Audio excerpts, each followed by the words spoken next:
The announcement cut through the quiet hum of the cabin like a knife. Ladies and gentlemen, if there is any licensed pilot on board, please make yourself known. We have a situation. Row 12 stirred. Some passengers looked around in confusion, others stiffened in panic. But one man, slouched against the window with his jacket bunched beneath his cheek, didn't move. His head was tilted to the side, chest rising and falling in the deep, exhausted rhythm of someone who hadn't slept properly in months. That was Daniel Carter, 34, a single dad, and the last person anyone would have expected to be the answer to that call. Daniel hadn't planned on being on this flight. In fact, he hadn't planned much at all since his world collapsed 2 years ago. His wife Grace had been his compass, his steady co-pilot in life. When cancer took her, it left him not just widowed but rudderless, raising their 6-year-old daughter Lily alone. He spent his days working double shifts as a flight instructor at a small regional airport, and his nights, what was left of them, making sure Lily's world stayed steady. His passion for flying had kept him alive in the darkest hours, but it had also wrung him dry. That exhaustion had finally caught him here, asleep in row 12, on a red-eye flight back from visiting his parents who'd been helping with Lily. He hadn't even heard the first announcement. Is there any pilot on board? The voice again, sharper now, threaded with urgency. A ripple moved through the plane. Someone whispered, "Did she say the captain is asking?" Another voice, trembling, added, "What's going on?" Daniel stirred at the murmurs, his eyes flickering open. For a moment, he didn't register where he was. The cabin lights dim, the low thrum of the engines, the faint scent of coffee. Then the words settled into his brain. Pilot. On board. He blinked, sat up, and caught the flight attendant's wide eyes scanning the rows. His training kicked in before his grief, his exhaustion, or his doubts could argue. He raised a hand. Here. His voice was hoarse but steady. "I'm a pilot." Heads turned toward him instantly, like the tide shifting. Relief, skepticism, hope, but all tangled in the passengers' faces.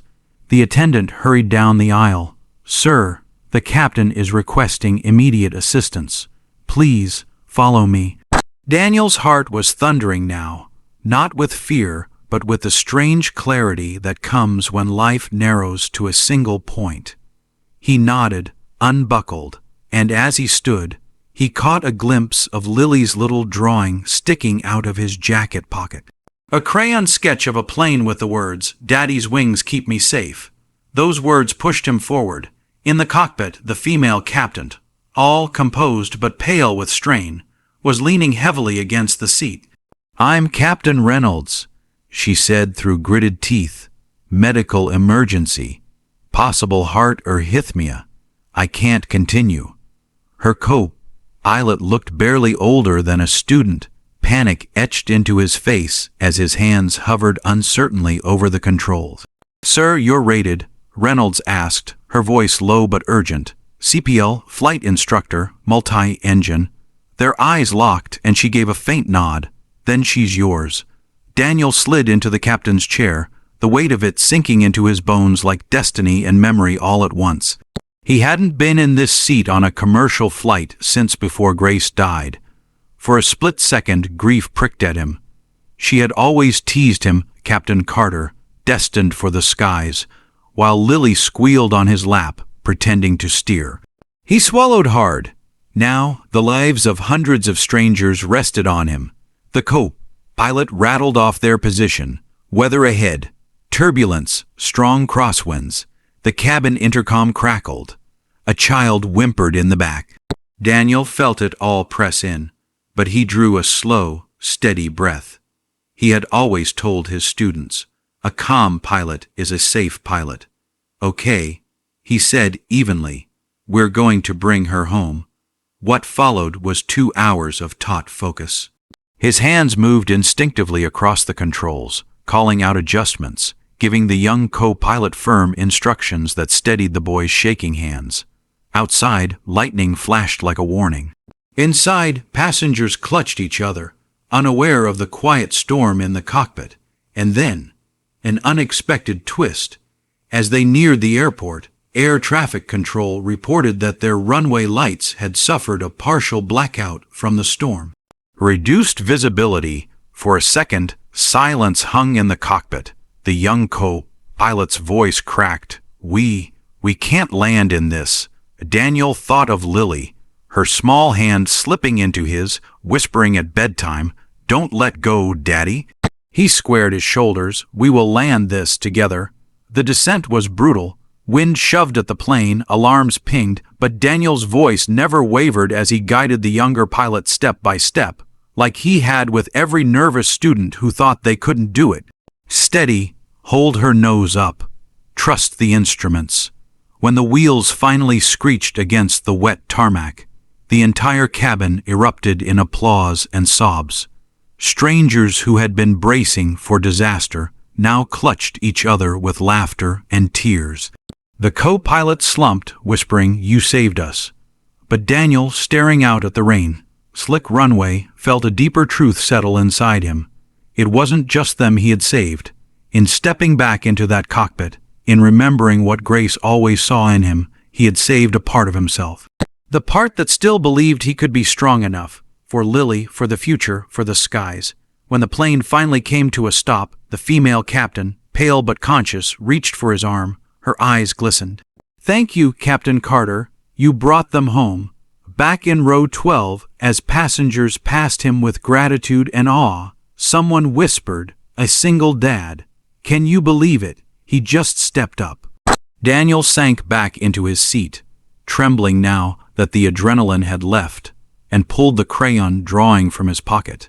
He kissed the paper gently and tucked it close to his heart.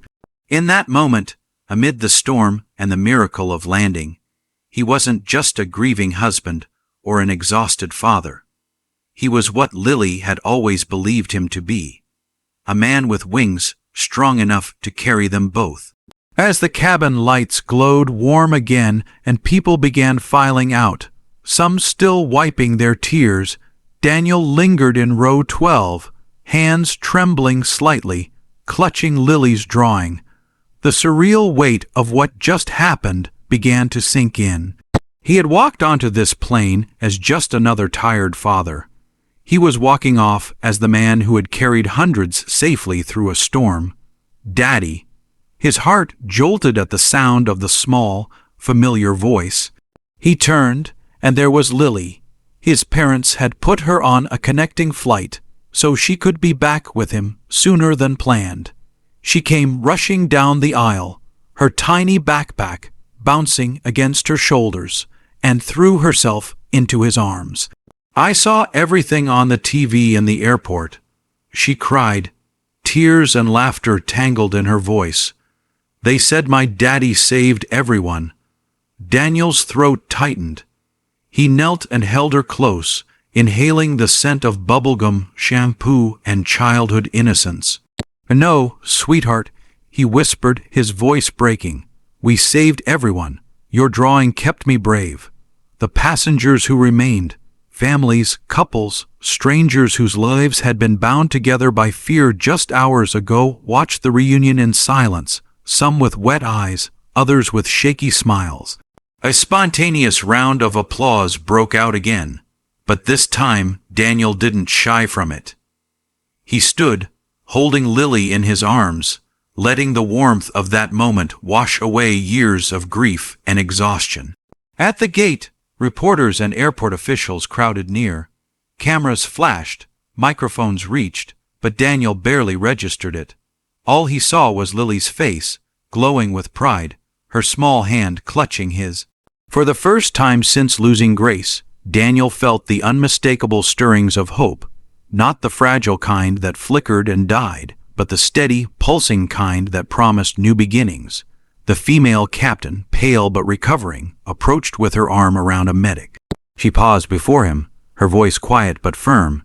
"You didn't just save a plane tonight. You reminded all of us what courage looks like." Daniel smiled faintly, shaking his head. "I only did what needed to be done." But Lily pressed her face against his chest and whispered loud enough for those around to hear, "You're my hero, Daddy." And for the first time in years, Daniel allowed himself to believe it. Weeks later, life carried on, but something had changed. Letters poured in from strangers thanking him. Former students reached out with stories of how his teaching saved them in difficult flights. And one afternoon, as he watched Lily running across the park with sunlight in her hair, Daniel realized he wasn't just surviving anymore. He was living again. The sky, once heavy with memories, now felt like home again. And as Lily tugged his hand, pointing up at a plane carving across the horizon, Daniel smiled and whispered, "Maybe it's time Daddy flies again." Because sometimes life gives you storms. And sometimes those storms give you back your wings.